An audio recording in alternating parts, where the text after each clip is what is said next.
जय Shri Krishna friends, welcome to Hari Mukund. आइए आज श्रीमद् भागवत पुराण के 8वें स्कंद का 21वां अध्याय शुरू करते हैं।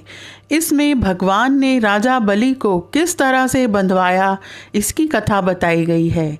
श्री सुखदेव जी कहते हैं, जब वामन भगवान का चरण कमल सत्यलोक में पहुंच गया, उसके नख चंद्र की छटा से सत्यलोक की आभा फीकी पड़ गई। स्वयं ब्रह्मा भी उसके प्रकाश में डूब से गए। उन्होंने मरीचि आदि ऋषियों, सननंदन आदि नैष्टिक ब्रह्मचारियों एवं बड़े बड़े योगियों के साथ भगवान के चरण कमल की अगवानी की। वेद, उपवेद, नियम, यम, तर्क, इतिहास, वेदांग और पुराण संहिताएं जो ब्रह्मलोक में मूर्तिमान होकर निवास करते हैं तथा जिन लोगों ने योग रूप वायु से ज्ञानाग्नि को प्रज्वलित करके कर्म मल को भस्म कर डाला है, वे महात्मा सब ने भगवान के चरण कमल की वंदना की।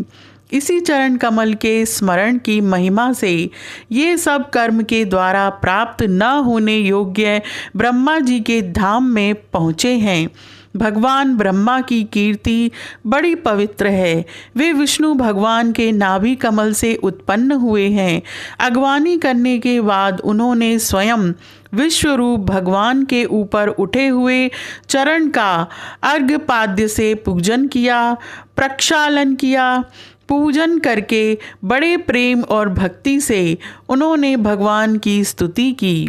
ब्रह्मा के कमंडल का वही जल विश्वरूप भगवान के पांव पखारने से पवित्र होने के कारण उन गंगा जी के रूप में परिणत हो गया, जो आकाश मार्ग से पृथ्वी पर गिरकर तीनों लोकों को पवित्र करती हैं। ये गंगा जी क्या हैं? भगवान की मूर्तिमान उज्ज्वल कीर्ति। जब भगवान ने अपने स्वरूप को कुछ छोटा कर लिया, अपनी विभूतियों को कुछ समेट लिया, तब ब्रह्मा आदि लोकपालों ने अपने अनुचरों के साथ बड़े आदर भाव से अपने स्वामी भगवान को अनेकों प्रकार की भेंटें समर्पित की। उन लोगों ने जल, उपहार, माला, दिव्य गंधों से भरे अंगराग, सुगंधित धूप, दीप, खील, अक्षत, फल, अंकुर, भगवान की महिमा और प्रभाव से युक्त स्तोत्र, जय घोष, नृत्य, बाजे गाजे, गान एवं शंख और शब्दों से भगवान की आराधना की। उस समय रक्षराज जामवान मन के समान वेग से दौड़कर सब दिशाओं में भेरी बजा बजा कर भगवान की मंगलमय विजय की घोषणा कर आए। दैत्यों ने देखा कि वामन जी ने 3 पग पृथ्वी मांगने के बहाने सारी पृथ्वी ही छीन ली। तब वे सोचने लगे कि हमारे स्वामी बलि इस समय यज्ञ में दीक्षित हैं, वे तो कुछ कहेंगे नहीं। इसलिए बहुत चिढ़कर वे आपस में कहने लगे, अरे यह ब्राह्मण नहीं है, यह सबसे बड़ा मायावी विष्णु है। ब्राह्मण के रूप में छिपकर यह देवताओं का काम बनाना चाहता है।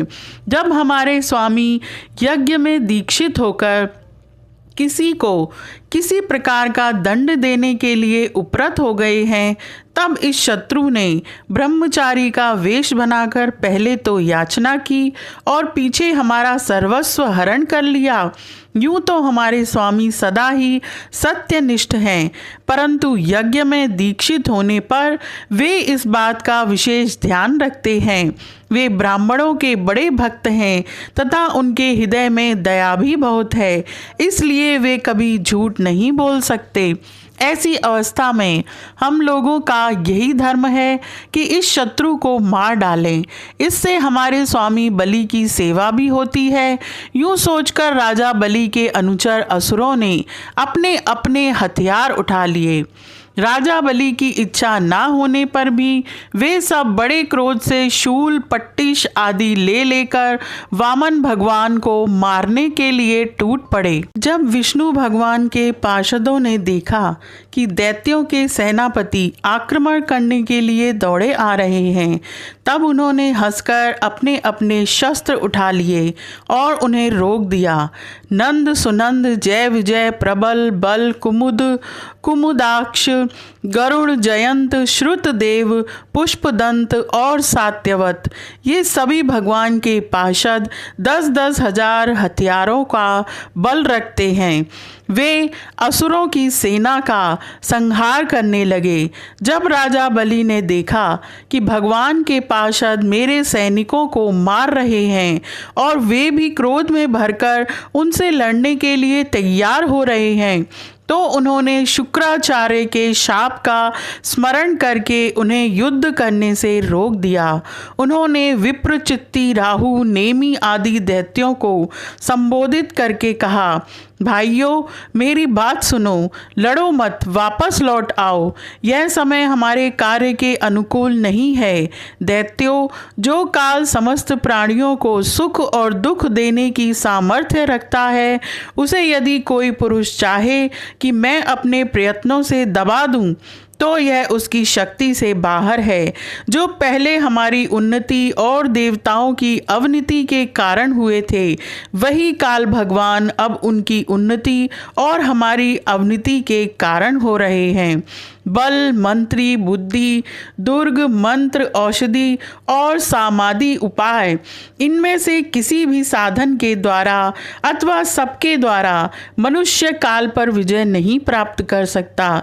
जब दैव तुम लोगों के अनुकूल था, तब तुम लोगों ने भगवान के इन पार्षदों को कई बार जीत लिया था, पर देखो आज वे ही युद्ध में हम पर विजय प्राप्त करके सिंहनाद कर रहे हैं। यदि दैव हमारे अनुकूल हो जाएगा तो हम भी इन्हें जीत लेंगे। इसलिए उस समय की प्रतीक्षा करो जो हमारी कार्य सिद्धि के लिए अनुकूल हो। श्री सुखदेव जी कहते हैं, अपने स्वामी बलि की बात सुनकर भगवान के पार्षदों से हारे हुए दानव और दैत्य सेनापति रसातले में चले गए। उनके जाने के बाद भगवान के हृदय की बात जानकर पक्षी राज गरुड़ ने वरुण के पाशों से बलि को बांध दिया। उस दिन उनके अश्वमेध यज्ञ में सोमपान होने वाला था। जब सर्वशक्तिमान भगवान विष्णु ने बलि को इस प्रकार बंधवा दिया, तब पृथ्वी, आकाश और समस्त दिशाओं में लोग हाय हाय करने लगे। यद्यपि बलि वरुण के पाशों से बंधे हुए थे, उनकी संपत्ति भी उनके हाथों से निकल गई थी, फिर भी उनकी बुद्धि निश्चयात्मक थी और सब लोग उनके उदार यश का गान कर रहे थे। उस समय भगवान ने बलि से कहा, असुर, तुमने मुझे पृथ्वी के 3 पग दिए थे। 2 पग में तो मैंने सारी त्रिलोकी नाप ली, अब तीसरा पग पूरा करो।